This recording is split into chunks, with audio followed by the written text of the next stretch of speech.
One more thing, evaporation. What is evaporation? अब evaporate जब water होता है तब क्या होता है, वाटर या कोई भी लिक्विड जब इवेपोरेट होता है तो लिक्विड से गैस फॉर्म में आता है. आप बोलोगे कि सर वो वेपराइजेशन क्या होता है, फिर वेपराइजेशन और इवेपोरेशन दोनों अलग अलग हैं टर्मिनोलॉजीज. तो वेपराइजेशन में भी स्टेट चेंज होता है लिक्विड टू गैस, और इवेपोरेशन में भी liquid to gas state change होता है. तो दोनों में डिफरेंस क्या है? दोनों में डिफरेंस है बॉइलिंग पॉइंट का, बॉइलिंग पॉइंट टेम्परेचर का. दोनों के अंदर डिफरेंस ये है कि इवेपोरेशन के अंदर लिक्विड को बॉइलिंग पॉइंट टेम्परेचर पे आने की ज़रूरत नहीं है. जो लिक्विड बिना बॉइलिंग पॉइंट टेम्परेचर पे आए इवेपोरेट मतलब स्टेट चेंज करता है, उस स्टेट चेंज को क्या बोलते हैं? इवेपोरेशन बोलते हैं. लिक्विड टू गैस में आने को बोलते हैं इवेपोरेशन. लेकिन अगर लिक्विड बॉइलिंग पॉइंट टेम्परेचर पे आने के बाद अपनी फेज या स्टेट चेंज करे तो उसको क्या बोलते हैं? उसको बोलते हैं भाई वेपोराइजेशन. यानी कि अगर हम वाटर को बर्नर पे रख के हीट देते हैं और वो वाटर 100 डिग्री सेल्सियस पे पहुंच जाता है, उसके बाद जो वो वेपर्स निकलते हैं, जो स्टीम में वो कन्वर्ट होता है, वेपर में कन्वर्ट होता है, उसे बोलते हैं वेपोराइजेशन. और 100 डिग्री सेल्सियस पे पहुंचने से पहले तक जितना भी वाटर स्टीम में कन्वर्ट हुआ है उसको बोलते हैं इवेपोरेशन. नाउ इसकी डेफिनेशन क्या लिखेंगे?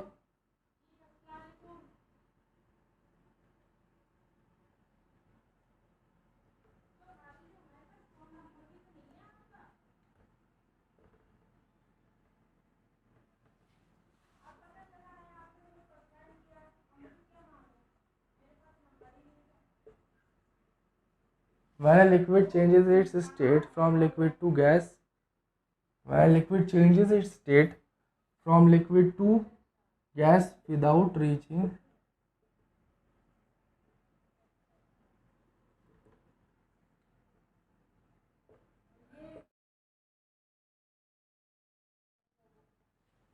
point temperature,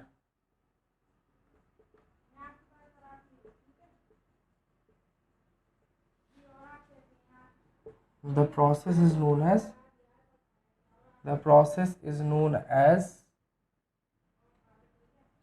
evaporation.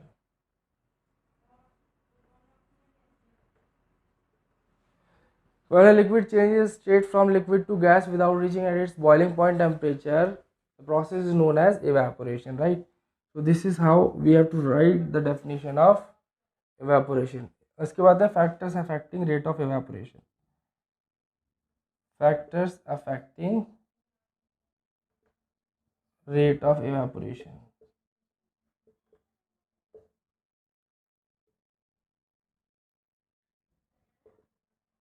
Right. Factors affecting rate of evaporation. ऐसे कौन कौन से फैक्टर्स हैं जिनके घटने या बढ़ने से, ऐसे कौन कौन से पैरामीटर्स हैं जिनके घटने या बढ़ने से रेट ऑफ एवेपोरेशन किसी लिक्विड का बढ़ या घट सकता है? तो वो एक एक करके देखिए. यस, तो इवेपोरेशन के बाद हम देखेंगे factors which affect the rate of evaporation. तो कौन कौन से फैक्टर्स हैं जो इवेपोरेशन के रेट को इफेक्ट करते, मतलब किन पैरामीटर्स के घटाने से इवेपोरेशन घटता है, किन पैरामीटर्स के बढ़ाने से इवेपोरेशन बढ़ता है. तो इवेपोरेशन किन किन चीज़ों पे डिपेंड करता है, उन फैक्टर्स को एक एक करके डिस्कस करेंगे. तो factors affecting rate of evaporation, right.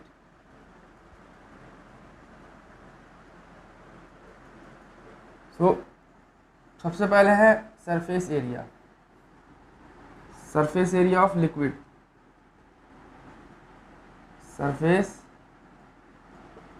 Area of liquid. Suppose अगर हम वाटर को एक बकेट में रख दें और सेम अमाउंट ऑफ वाटर को एक टब में रख दें, राइट. सो दोनों में से वाटर कौन सा इवेपोरेट जल्दी होगा? टब वाला. क्यों? क्योंकि टब का जो सरफेस एरिया है वो ज़्यादा होता है. बकेट के अंदर क्या होता है, सरफेस एरिया कम होता है. या हम ऐसा ग्लास और प्लेट का एग्जांपल ले लो. अगर एक ग्लास में सेम अमाउंट ऑफ वाटर है, जितना सेम अमाउंट ऑफ वाटर एक प्लेट में है, तो प्लेट का वाटर ज़्यादा जल्दी इवेपोरेट होगा। क्यों? क्योंकि देखो प्लेट के अंदर क्या है, सरफेस एरिया, सरफेस समझते हो, सरफेस, सरफेस इज, जैसे सपोज ये वाटर है, ये वाटर की सरफेस है, इसके अंदर वाटर के मिलियन ट्रिलियन मॉलिक्यूल्स हैं, राइट, बहुत सारे मॉलिक्यूल्स हैं। अब ये वाटर की सरफेस है, ये इंटरफेस जो है ना, जो दो मीडियम को, वाटर और एयर को सेपरेट कर रही है सरफेस, राइट। अब यहाँ पे मॉलिक्यूल्स हैं वाटर के, पार्टिकल्स, इसके नीचे भी एक लेयर है,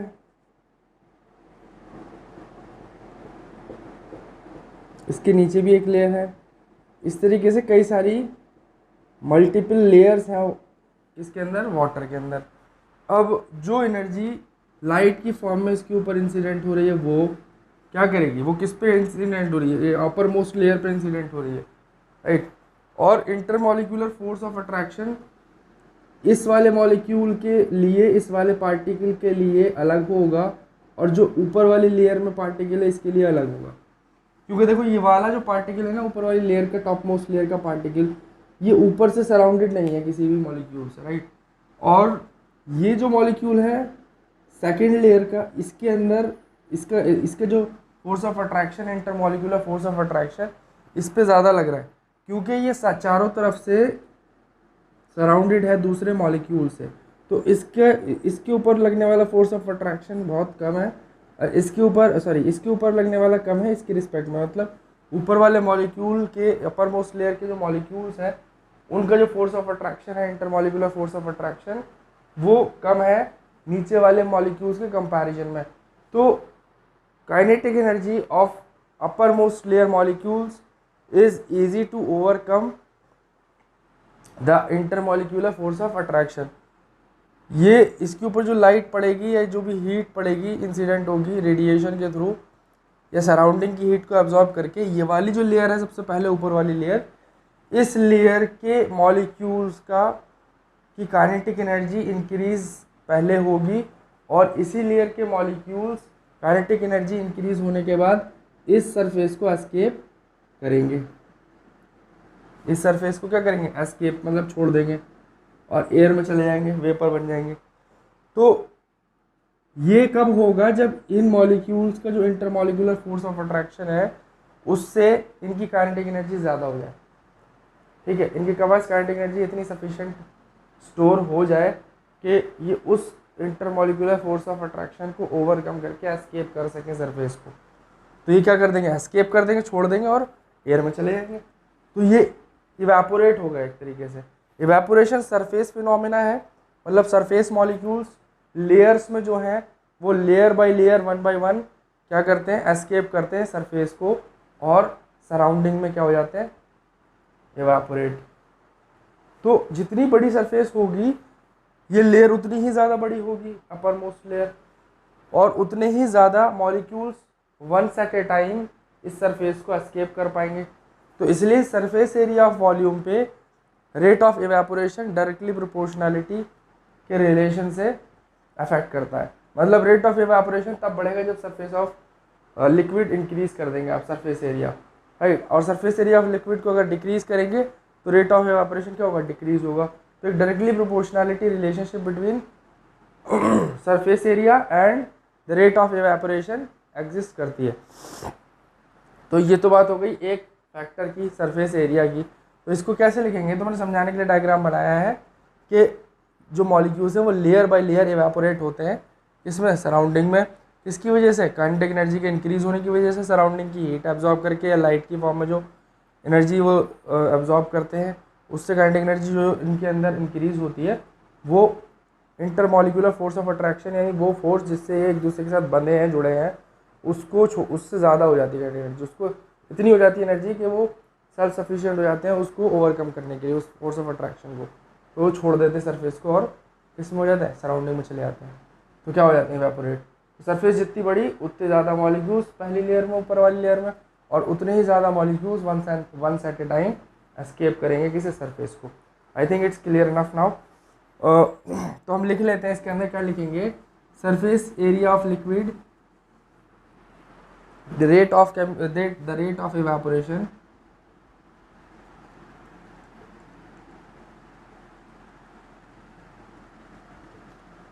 is directly proportional to the surface area of liquid. Yes, larger the surface area of liquid, faster the rate of evaporation and vice versa. मतलब इसका उल्टा भी उसी तरीके से पॉसिबल है, राइट. सेकंड है टेम्परेचर.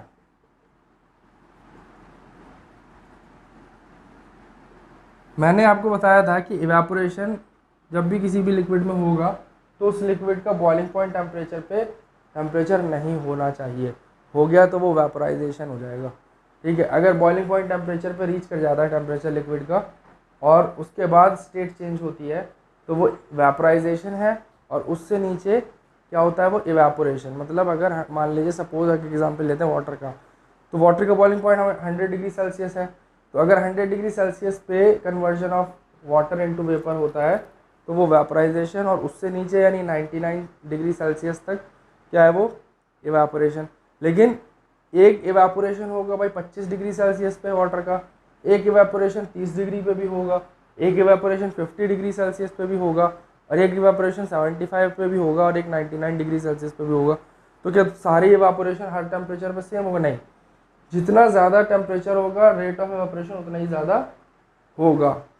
क्यों? क्योंकि एनर्जी बहुत इजीली अवेलेबल होती है हीट की फॉर्म में सराउंडिंग्स में, किसके? मॉलिक्यूल्स के, जो वो इजीली गेन कर लेते हैं और इजीली सरफेस को एस्केप कर देते हैं. तो टेम्परेचर हाई होने से रेट ऑफ इवेपोरेशन भी हाई हो जाता है और टेम्परेचर लो होने से रेट ऑफ इवेपोरेशन भी लो रहता है, राइट. तो एक room temperature, normal room temperature पे एक प्लेट में वाटर है, वो उसको पूरे तरीके से इवेपोरेट होने में 3-4 दिन लग सकते हैं, राइट. और अगर हम उसी प्लेट को 50 डिग्री सेल्सियस के टेम्परेचर के में स्टोर कर दें तो वही वाटर 50 डिग्री सेल्सियस पे 25 डिग्री सेल्सियस से ज़्यादा जल्दी, ठीक है, ज़्यादा जल्दी क्या हो जाएगा, हाफ टाइम में ही क्या हो जाएगा, इवेपोरेट, अगर सेम अमाउंट ऑफ वाटर है वो. ठीक है. और अगर हम 99 डिग्री सेल्सियस हो तो ऑलमोस्ट वेपोराइजेशन ही जैसा नज़र आएगा, क्योंकि बॉइलिंग पॉइंट के बहुत नज़दीक उसका टेम्परेचर है. वो इतना ज़्यादा तेज़ इवेपोरेशन होगा कि वो ऑलमोस्ट वेपोराइजेशन ही जैसा अपेयर होगा, राइट. लेकिन 100 पे तो होता ही है वो वेपोराइजेशन, क्योंकि वो तो बॉइलिंग पॉइंट टेम्परेचर है ही. तो इवेपोरेशन बहुत ही ज़्यादा वेपोराइजेशन के कंपैरिजन में बहुत स्लो प्रोसेस है. और ये क्या, एक सरफेस प्रोसेस है जो सरफेस एरिया ऑफ लिक्विड पे भी डिपेंड करता है, टेम्परेचर ऑफ लिक्विड पे भी डिपेंड करता है, राइट. टेम्परेचर ऑफ लिक्विड और temperature of its surrounding, right. And किस पे डिपेंड करता है, ह्यूमिडिटी ऑफ एयर पे. तो ये इसके अंदर भी यही लिखना सेम चीज़, the rate of evaporation is directly proportional to the temperature of the liquid और इट्स सराउंडिंग. तो ये चीज़ आ जाएगी यहाँ पे, लिख देता हूँ, the rate of evaporation is directly proportional to the excuse me, the rate of evaporation of a liquid is directly proportional to its temperature and to the temperature of its surrounding.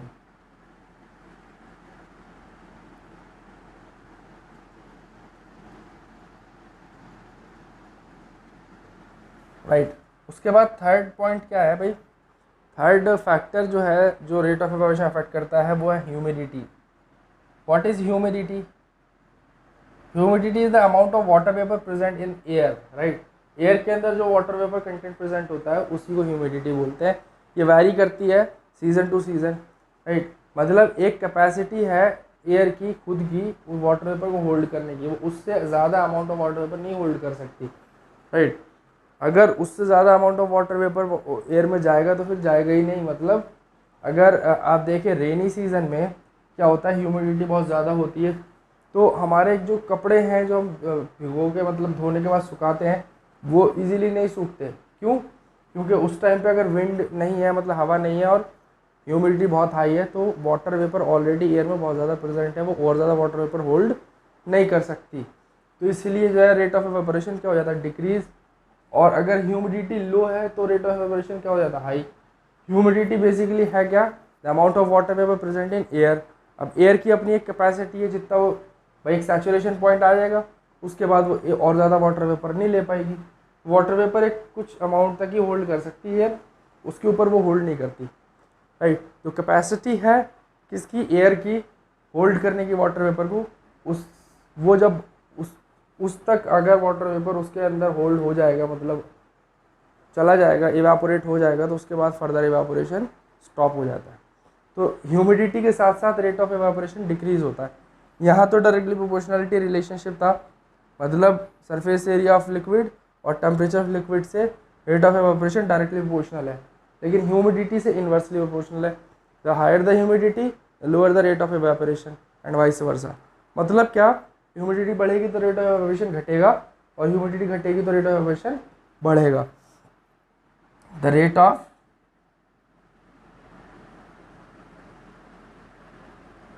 evaporation is inversely proportional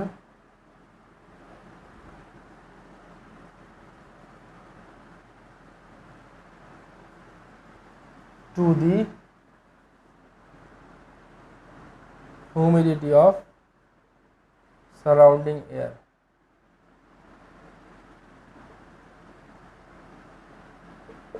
Higher the humidity, lower the rate of evaporation and vice versa. Yes, I think it's clear. Now the next factor which affects the rate of evaporation is wind speed. हवा, जो wind है, हवा है, वो जितनी ज़्यादा तेज़ होगी उतना ही इफेक्ट वो करेगी, उतना ही ज़्यादा तेज़ क्या होगा, रेट ऑफ इवेपोरेशन। समझो इसे, जैसे सपोज ये एक टॉवल है जो मैंने रोप पे हैंग कर दी सूखने के लिए, राइट। ये एक टॉवल है, ये क्लिप लगा दी मैंने और ये सूख रही है, ठीक है भाई। तो ये वेट है, क्या होगा, जब इवेपोरेशन होगा इसके अंदर जो वाटर है उसका, तो वो वाटर वेपर की फॉर्म में किस में आएगा, सराउंडिंग की एयर में आएगा, राइट। वेपर की फॉर्म में सारा वाटर कहाँ आ रहा है, सराउंडिंग एयर में।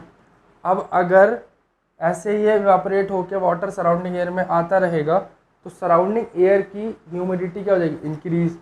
और मैंने बताया था कि एक पर्टिकुलर कैपेसिटी है एयर की वाटर को होल्ड करने की। जैसे जैसे ये ह्यूमिडिटी बढ़ेगी सराउंडिंग एयर की, यहाँ पे जो एयर है सराउंडिंग में, इस सराउंडिंग एयर की जो ह्यूमिडिटी जैसे जैसे बढ़ेगी वैसे वैसे रेट ऑफ इवेपोरेशन क्या होगा, घटेगा। यहाँ पे ह्यूमिडिटी के इन्वर्सली प्रोपोर्शनल है रेट ऑफ इवेपोरेशन। तो ये जो सराउंडिंग एयर है जब ज़्यादा ह्यूमिड हो जाएगी तो इसको रिप्लेस होना पड़ेगा, राइट। यानी कि यहाँ पे ये एयर, ह्यूमिड एयर जो है वाटर वेपर के वाली एयर, ये यहाँ से हट जाए और इसके सराउंडिंग में फ्रेश एयर आ जाए, ताकि क्या हो, ह्यूमिडिटी डिक्रीज हो जाए सराउंडिंग एयर की और रेट ऑफ इवेपोरेशन क्या हो, इंक्रीज। तो इस एयर को एक्सचेंज करने के लिए, सराउंडिंग एयर को एक्सचेंज करने के लिए या फ्रेश एयर से रिप्लेस करने के लिए हमें क्या चाहिए, विंड, हवा। अगर तेज़ विंड होगी तो सराउंडिंग की जो है एयर वो जल्दी जल्दी रिप्लेस होगी, और जैसे जैसे रिप्लेस जल्दी होगी वैसे वैसे रेट ऑफ इवेपोरेशन बढ़ेगा और सराउंडिंग में ह्यूमिडिटी डिक्रीज रहेगी, मतलब कम रहेगी। अगर सराउंडिंग की ह्यूमिडिटी डिक्रीज नहीं करते हैं हम तो रेट ऑफ इवेपोरेशन स्लो होता जाएगा, एक सैचुरेशन पॉइंट पे आके स्टॉप हो जाएगा इवेपोरेशन, ठीक है। तो इसका मतलब कि विंड स्पीड के डायरेक्टली प्रोपोर्शनल होती है क्या, rate of evaporation. So fourth point हमें क्या लिखना है, विंड स्पीड। इसमें भी सेम वही लैंग्वेज लिखनी है, the rate of evaporation is directly proportional to the wind speed because the surrounding air has to be replaced when its humidity is increased and it gets more quickly replaced when wind speed is higher. तो ये इस तरीके से आप यहाँ लिखेंगे, लिख ही देता हूँ।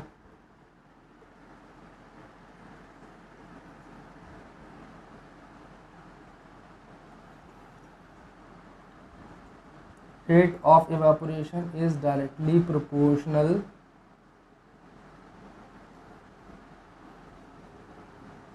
to the wind speed या speed of wind as the surrounding air needs to be replaced by fresh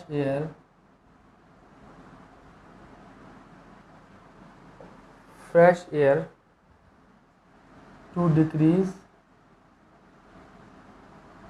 the humidity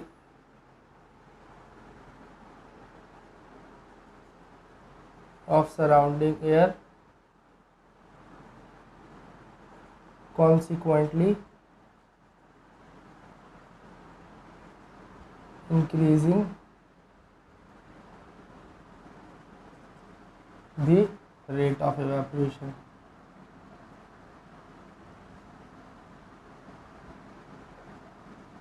And vice versa, right? So I think it's enough. तो ये तो factors affecting rate of evaporation थे, लेकिन अब एक चीज़ और है, लास्ट पॉइंट, कि एवेपोरेशन कूलिंग इफेक्ट भी प्रोड्यूस करता है। क्यों? क्योंकि जब एवेपोरेशन होता है तो क्या होता है, एवेपोरेशन होता है तो मॉलिक्यूल्स वाटर के वेपर की फॉर्म में और लिक्विड के गैस की फॉर्म में कन्वर्ट होते हैं। तो जब मॉलिक्यूल, जब वाटर वेपर बनेगा या कोई भी लिक्विड वेपर बनेगा तो क्या होगा, तो उसको क्या चाहिए, उसके मॉलिक्यूल्स को क्या चाहिए, काइनेटिक एनर्जी चाहिए। तो काइनेटिक एनर्जी कहाँ से मिलेगी, सराउंडिंग से। जब सराउंडिंग की काइनेटिक एनर्जी, सराउंडिंग से काइनेटिक एनर्जी मिलेगी तो किस फॉर्म में मिलेगी भाई, सराउंडिंग में एनर्जी किस फॉर्म में अवेलेबल होती है, हीट की फॉर्म में। जब सराउंडिंग से एनर्जी को हीट की फॉर्म में जो है अवेलेबल, उसको काइनेटिक एनर्जी के को इंक्रीज करने के लिए मॉलिक्यूल्स एब्जॉर्ब करते हैं, तो सराउंडिंग में ऑब्वियसली क्या होगी, हीट डिक्रीज, इसकी वजह से क्या आएगा, कूलिंग इफेक्ट। तो रेट ऑफ तो कूलिंग इफेक्ट किससे प्रोड्यूस होता है, एवेपोरेशन से। So that's why we use to wear cotton clothes during summer. क्या होता है, कॉटन हमारा स्वेट होल्ड करता है बहुत ज़्यादा, राइट, और वो जो स्वेट है वो क्या होता है, एवेपोरेट होता है, ठीक है। जब वो इवेपोरेट होता है तो उससे हमें कूलिंग इफेक्ट प्रोड्यूस होता है। तो कॉटन के कपड़े जो हम इसलिए पहनते हैं, ठंडक क्यों लगती है हमें, मतलब ठंडा कूलिंग फील क्यों होती है, कॉटन की क्लोथ्स पहन के हम कंफर्टेबल क्यों होते हैं समर में, क्योंकि इवेपोरेशन ऑफ स्वेट की वजह से हमें कूलिंग इफेक्ट फील होता है और हमें कंफर्टेबल फील होता है, right. So that's why we use to wear cotton clothes during summer. एक और फिनोमिना है फिजिकल फिनोमिना, कि भाई ग्लास है, ग्लास के अंदर ठंडा पानी डाल देते हैं तो उसके ऊपर सरफेस पे हमें ड्रॉपलेट्स क्यों नज़र आती है, ठीक है। अगर हम ग्लास में कोल्ड वाटर स्टोर करके रख दें टेबल पे, कुछ टाइम बाद हम देखेंगे उसके ऊपर टाइनी टाइनी ड्रॉपलेट्स वाटर की।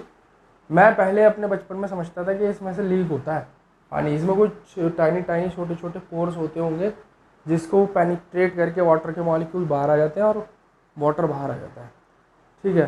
बट ऐसा नहीं है, कंसेप्ट मेरा गलत था। क्या होता है कि जब वाटर हम किसी भी ग्लास में, स्टील के ग्लास में हम या किसी और मटेरियल गिलास में हम स्टोर करते हैं तो क्या होता है, उसकी जो सराउंडिंग्स हैं, मतलब ग्लास की, उसकी जो ग्लास की आउटर सरफेस है वो बहुत ज़्यादा कूल डाउन हो जाएगी। और जब वो कूल डाउन हो जाएगी तो क्या होगा, वो कूल डाउन होने से सराउंडिंग एयर जो है उसका जो टेम्परेचर डिक्रीज़ हो जाएगा। सराउंडिंग एयर में जितना भी वाटर वेपर प्रेजेंट है वो सारा वाटर वेपर उस सरफेस पे कंडेंस हो जाता है। इसकी वजह से, कूलिंग की वजह से, ठंडी सरफेस की वजह से जितनी भी एयर उसके टच में आती है उसके अंदर जो भी वाटर वेपर प्रेजेंट होता है वो सारा वाटर वेपर कंडेंस होके इसमें कन्वर्ट हो जाता है, वाटर में। हमने देखा था कि कन्वर्जन कैसे होता है, हम हीट देते हैं तो वाटर वेपर में कन्वर्ट होता है और हीट एब्जॉर्ब करते हैं, यानी कि हीट उससे एक्सट्रैक्ट करते हैं तो क्या होता है, यानी कूलिंग करते हैं तो क्या होता है, वो वाटर फिर वो वेपर फिर से वाटर की फॉर्म में या लिक्विड की फॉर्म में कन्वर्ट हो जाता है। तो ये जो कन्वर्जन है टेम्परेचर की वजह से होता है। सराउंडिंग की एयर का जितना भी वाटर वेपर है सारा ग्लासी सरफेस पर कंडेंस हो जाएगा तो वाटर वेपर ड्रॉपलेट्स हमें नज़र आएंगे, राइट। सो ये दो फिनोमिनन जो फिजिकली प्रैक्टिकल फिनोमिनन है वो आपको क्लियर हो गया। इसी के साथ सारा का सारा चैप्टर हमारा ऑलमोस्ट फिनिश्ड है। तो अब now I think you are able to do all of your exercises, you are able to solve all the questions given in exercise and in text questions also. So try to solve all the questions. If you find any difficulty in solving, you may ask by commenting in the comment section below.